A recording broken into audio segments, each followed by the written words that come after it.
Good morning, welcome back to the vlog. I'm going to call it right off the bat. I am absolutely F-U-C-K-E-D'd after yesterday's race. I'm with Matt, Bike Fit. We need to give you a name. I know, eh? Like for the channel, we'll have a think on that one. You took part in the race yesterday, how was it?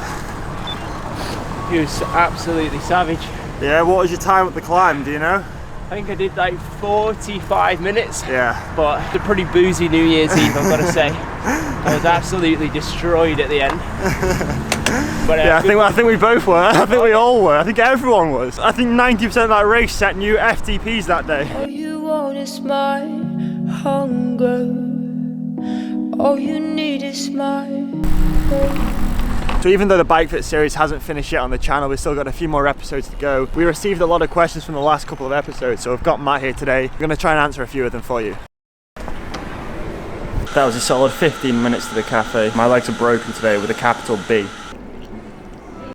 So we got some questions from the video. The first one is, one problem I have, my right heel tilted outwards and my left heel tilted inwards. Any solutions?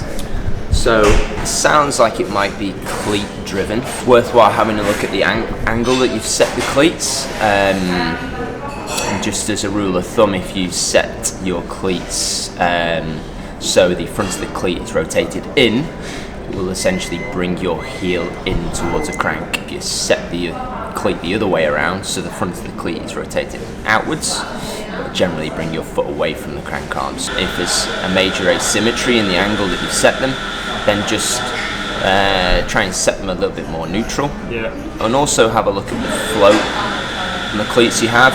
If you're riding fixed float cleats, then try and open up the float and see if that improves the issue. But generally, it can be through just a sort of aggressive angling of the cleat that can sometimes be a driver for that. And then quick side note, what cleat float would you normally recommend?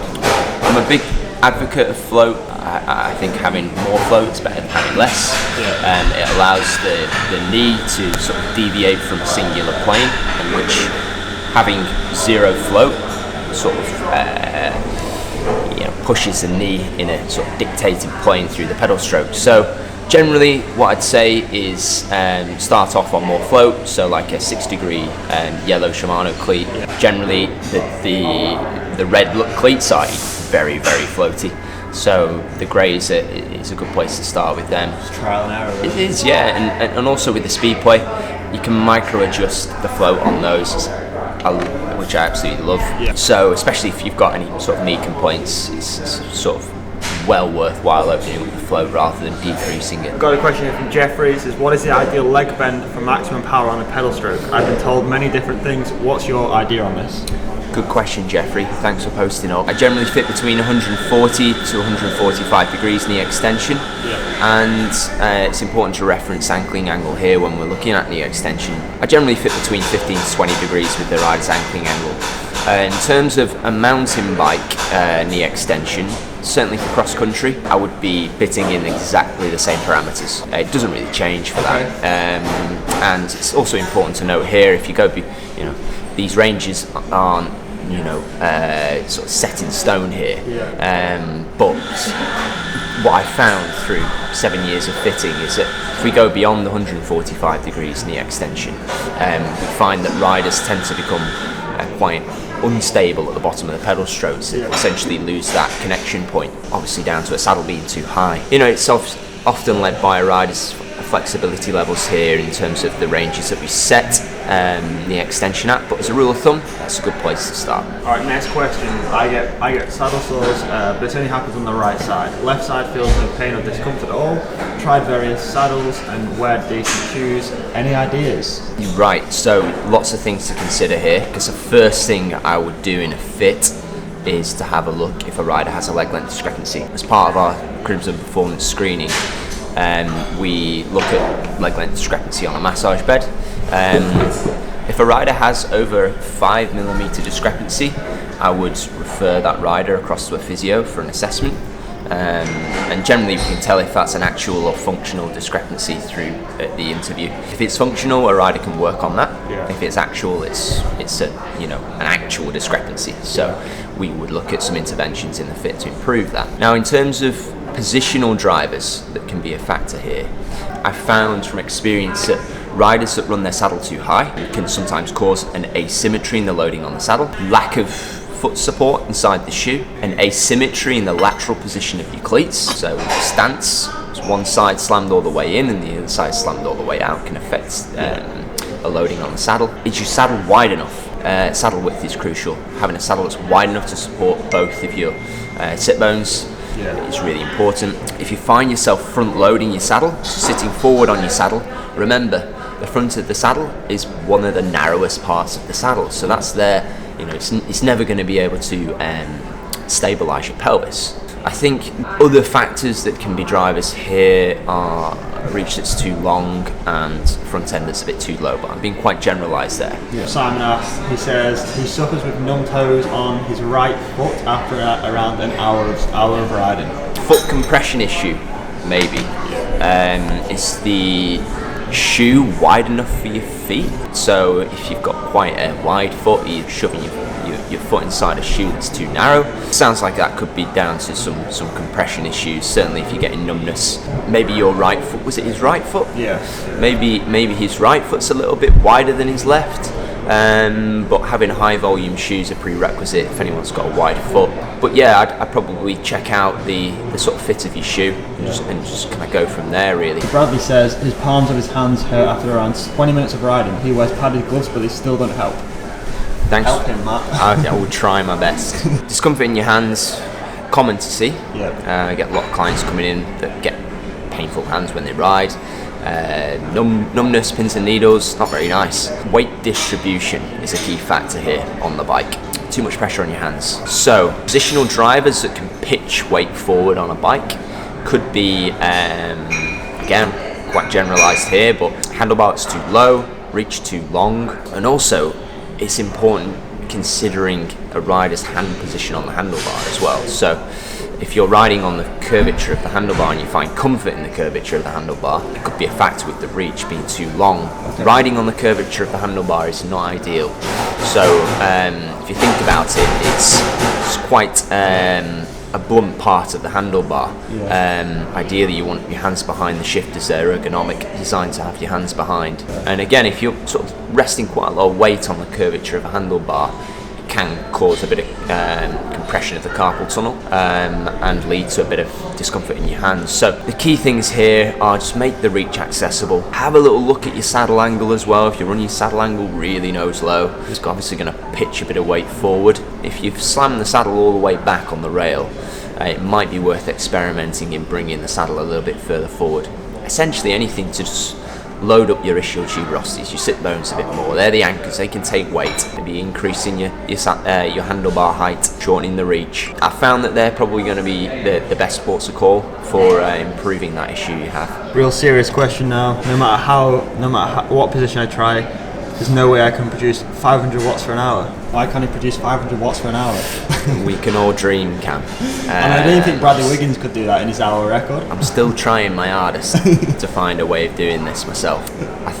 I tried last night on Alpe de Zwift and was not pretty, mate. So, I'm a bike fitter, my position's pretty good. Train more. Train more. You might have to do a few more things if you want to hold that kind of power as well. Yes, maybe a little motor in the back of your bike. Mark says there's a lot of conflicting advice regarding fore and aft position of the saddle. What's Matt's take on this? Yes, one of my favourite topics to cover. Lots to cover here actually. I'd probably start this off by just dispelling a myth. Knee over pedal spindle, the old go-to measurement, bike fit metric of how to set your saddle fore and aft up. Just forget about that. Just don't ever bother referencing that metric anymore. It's not evidence-based in terms of setting a saddle up in the fore and aft. Dispel knee over pedal spindle, forget about that. One of the first things to consider is the back of your saddle accessible?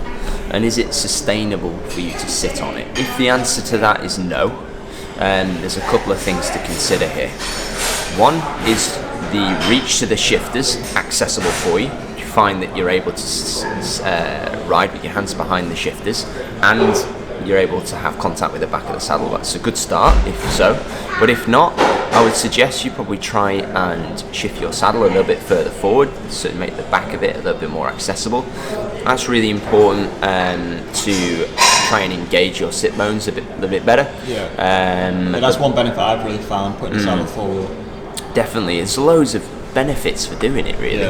I'm a really big advocate of decreasing saddle setback, because bringing the saddle further forward does a couple of things. It helps to actually increase the rider's hip angle, which in turn can lead to a little bit more engagement of your glutes, which obviously is from a performance perspective important. But bringing the back of the saddle to you, again, it's the widest part of the saddle, so from a pelvic stability point of view, it's really worthwhile doing. Really, that's with reference to your reach being optimal. So if your reach is really, really long, the saddle's slammed all the way back and you're on a 130mm stem, try and just bring everything in. I'm always referencing BMR when I'm setting a rider's saddle up in terms of the fore and aft. BMR is your body mass representation, the centre of mass over the bottom bracket. And it's important just to consider that when you are setting a saddle up. Be aware that if you are slamming a saddle all the way forward, it's probably going to pitch a bit more weight over the front of the bike, as is slamming a saddle all the way back, bringing weight back. But like we just discussed there, the benefits of decreasing saddle setback are far outweigh increasing it. So Joe is asking a little bit about saddle pressure. He's getting some issues down there with numbness.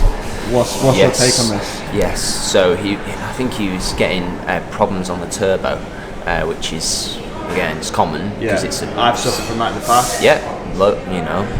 Me too. Lots of clients that come in and see me are in exactly the same boat. So the static nature of riding on a turbo trainer. And the vibrations? It could be as well. Yeah. I think it's just generally, it's not as fluid as being out on the road. So you're kind of sitting in a stationary position for prolonged periods of time. If the pressure isn't optimal on a saddle, you can get problems. So we're actually covering some saddle pressure information on another vlog that's going out. So I won't digress too much with that. Quick plug, stay tuned for that. Yeah, definitely. No, it's good, some good content in that one. I'll give my opinion on a couple of saddles that can help with reducing soft tissue pressure. So my top 3 for you all to have a look into, in no particular order. I'd probably start with the Pro Stealth saddle. You're a big fan of it. Yep. I am as well. It's a brilliant saddle, very anatomically designed, nice big cutout, comes in 2 different widths as well. Next one, San Marco Short Fit. I've been using this saddle for like 8 months. Absolutely love the thing. Sold so many in the fit studio, and I don't think I've had a single one returned. It's been an exceptional saddle for reducing soft tissue pressure. It just comes in one size, in one width. Really, really good saddle. Third one, Specialized Power. It's kind of kicked off the whole sort of short fit saddle design revolution. Which is around for a while, hasn't it? Yeah, it has actually. Good few years now. But the design still stands firm. It's a really, really good saddle. I rate it a lot. Generally with these saddles with bigger cutouts, wider cutouts, I'd suggest having a little look at your saddle angle if you're ever setting them up. And I generally run these saddles between -2 to -4 degrees. So remember, key thing, setup of a saddle is absolutely crucial. You could have a brilliant saddle, but if it's set up really poorly, it won't do what you want it to. Just bear that in mind, and hopefully that helps you out a little bit. Well, mate, it's been a pleasure. Absolutely. I shall see you in Calpe. In a few weeks, man. Ciao. Laters. That is a 1 hour 30 recovery ride done. My legs will be thankful for that tomorrow. But for now, I'm going to end today's video here because I've got to go home and pack my bags for Calpe. As always, thank you for watching. And to all of the new viewers that have recently joined the channel, welcome, welcome, welcome. We post daily videos every single day at 4 PM GMT. Click the button down below, turn on post notifications, and I'll see you then.